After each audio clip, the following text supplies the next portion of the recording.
Good morning बच्चों, welcome to your own class. पिछले video में हमने ये पाठ पढ़ा था पाहापन। आज हम इसके स्वाध्याय और अलग अलग एक्सरसाइज की चर्चा करेंगे।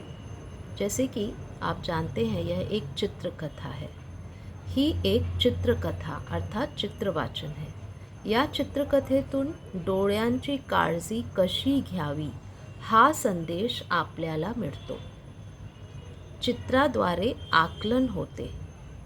टी व्ही बघताना ठराविक अंतर ठेवून बघितला तर त्याचा आनंद घेता येतो, पण तोच जवळून पाहिला तर डोळ्यातून पाणी येणं, डोळ्याची जळजळ असे त्रास होतात व टी व्हीचा आनंद घेता येत नहीं।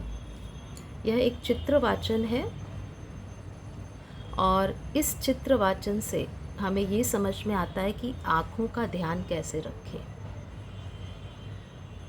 ये चित्र हमें शब्दों से ज़्यादा समझा सकती है। तो हमें इस पाहापन इस पाठ से समझ में आता है कि टीवी देखते समय एक निश्चित अंतर रखना चाहिए अपने और टीवी के बीच में, तो ही हम उसका आनंद ले सकते हैं। अगर हम नज़दीक से टीवी देखेंगे तो आँखों से पानी आएगा, आँखों में जलन होगी, इस तरह की तकलीफ़ होगी और हम जो मनोरंजन हमारा उद्देश्य है वो मनोरंजन नहीं हो पाएगा। So this is a pictorial story. The message here is how to take care of our eyes. If we watch TV from a fair distance away, it is pleasure. But if we watch it too closely, it causes watering of eyes, irritation, etc. and prevents us from enjoying. अब हम चलते हैं इसके शब्दार्थ की तरफ।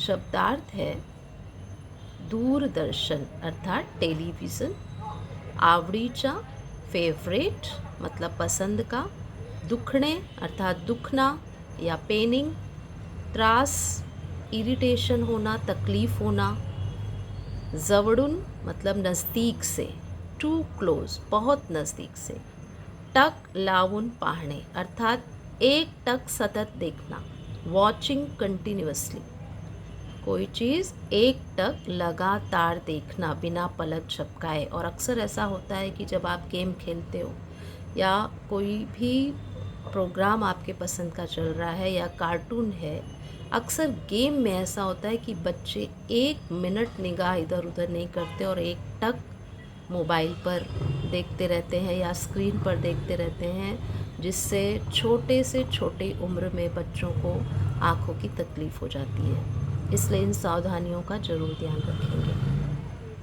अब हम चलते हैं क्वेश्चन आंसर की तरफ। सबसे पहले या पाठात एकूण किती चित्र आहेत, तो हम देखेंगे 5 चित्र है। या पाठातील संवाद कोणामध्ये झाला आहे अर्थात इस पाठ में किसके बीच में कन्वर्सेशन हुआ है, बातचीत हुई है, तो आई व मुलगी।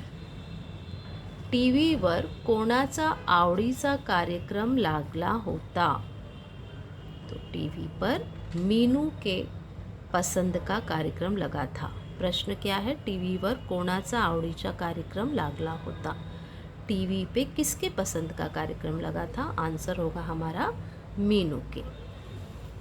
अब हम चलते हैं सेकंड क्वेश्चन की तरफ।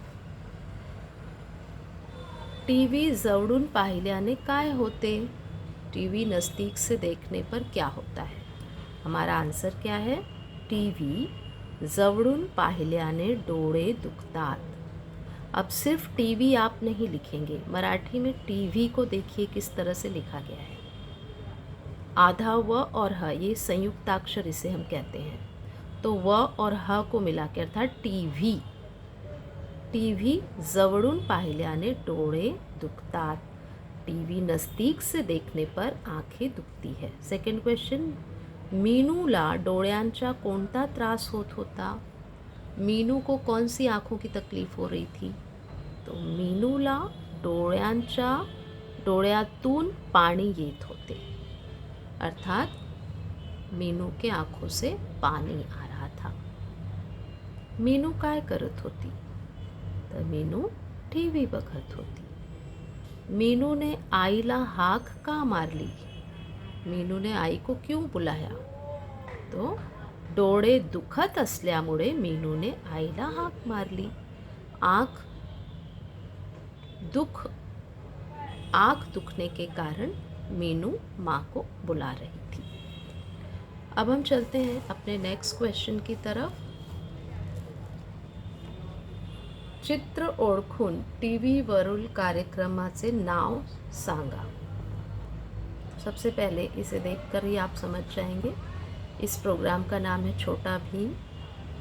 इंडियन प्रीमियर लीग अर्थात IPL की स्पर्धा, सामना अर्थात स्पर्धा, और ये है महाभारत. खालील प्रश्नांची थोडक्यात उत्तरे लिखा. थोडक्यात मतलब संक्षेप में, जो एक वाक्य में नहीं होता, एक शब्द में नहीं होता. इसे हम बड़े रूप में स्पष्ट कर सकते हैं. कभी कभी कोई चीज़ स्पष्ट करने के लिए सिर्फ एक शब्द, दो शब्द की ज़रूरत नहीं होती. जैसे की तुम्हाला टीव्ही वरील कोणते कार्यक्रम आवडतात? आपको टीव्ही का कौन सा प्रोग्राम पसंद है? ते का आवडतात ते सांगा व लिहा, और वही प्रोग्राम क्यों पसंद है उसके बारे में बताना है. तो आपको अपनी पसंद का प्रोग्राम यहाँ लिखना है.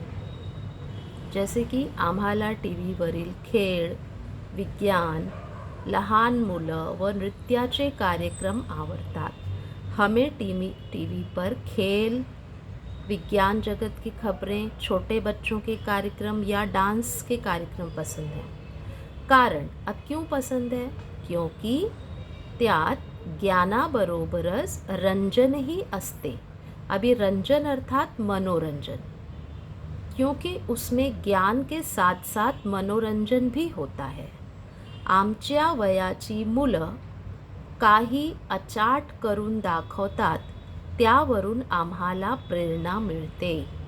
अर्थात हमारे उम्र के बच्चे कुछ अलग, कुछ अनोखा करके दिखाते हैं, जिससे हमें भी प्रेरणा मिलती है. नृत्याच्या कार्यक्रमातून नृत्य कौशल्य वाढीस लागते. साथ ही इसे देखकर हमारे अंदर भी वो कुशलता विकसित होती है, हम देखकर सीख सकते हैं. विद्यार्थी मित्रों, हर चीज़ के दो पहलू होते हैं. हर चीज़ का लाभ और हानि दोनों चीज़ होता है. तो अगर आपके मोबाइल में बहुत सारी अच्छी चीज़ें हैं और बहुत सारी बुरी चीज़ें हैं. अगर आप आदत लगाओगे अपने आप को बुरी चीज़ों की, तो आप बुरी चीज़ें ही सीखोगे. इसलिए अच्छी चीज़ें सीखिए और इसका सदुपयोग करिए. कोई चीज़ आपको नहीं आती है, वो इसमें इसका अच्छा डेमो होता है, जिसे आप देख सकते हो, सीख सकते हो. तो अपने शरीर को, अपनी आँखों को, अपने हाथों को और अपने मन को सही आदत लगाएंगे तो हर चीज़ का आपको फ़ायदा मिलेगा. यदि आप गलत आदत लगाएंगे तो उसकी फिर भरपाई कोई नहीं कर पाएगा. अतः पेरेंट्स, टीचर्स, इन सब की बातों को समझिए और मानिए, और मोबाइल का यूज़ उतना ही करिए जितना ज़रूरत है.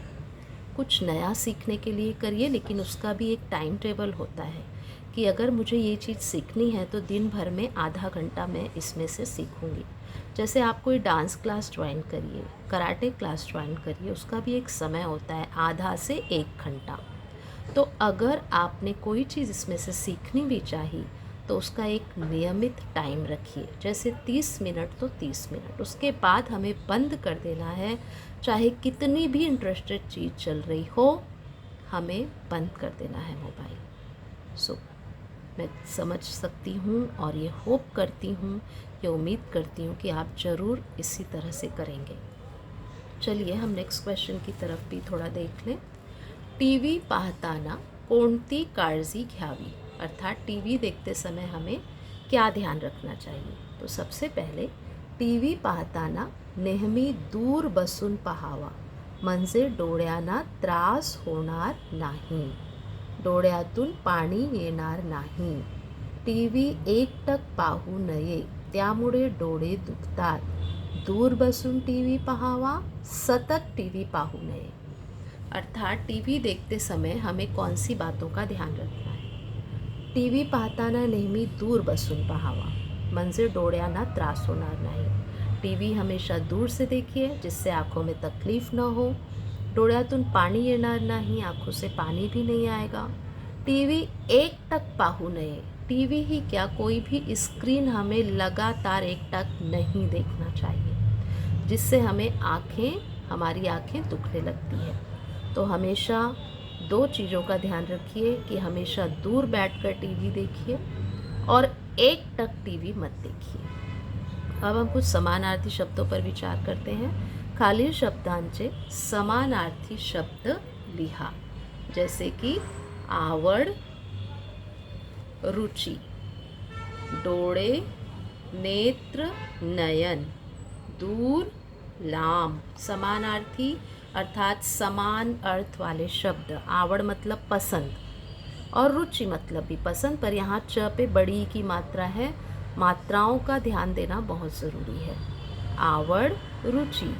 डोळे अर्थात आँख, इसे हम और क्या कहते हैं, नेत्र और नयन. दूर, हिंदी में भी हम दूर कहते हैं और इसका समानार्थी शब्द है लांब. लंबा जिसे आप बोलते हो, लंबे हो जाओ, लंबे चले जाओ, तो लंबा होना और वो बहुत लंबे गए हैं, तो इस तरह से दूर का समानार्थी मराठी में लांब. चलिए अब हम चलते हैं विरुद्धार्थी शब्द की तरफ. Right the opposites of. Opposites मतलब विरुद्धार्थी शब्द, उल्टे अर्थ वाले शब्द. जवळ.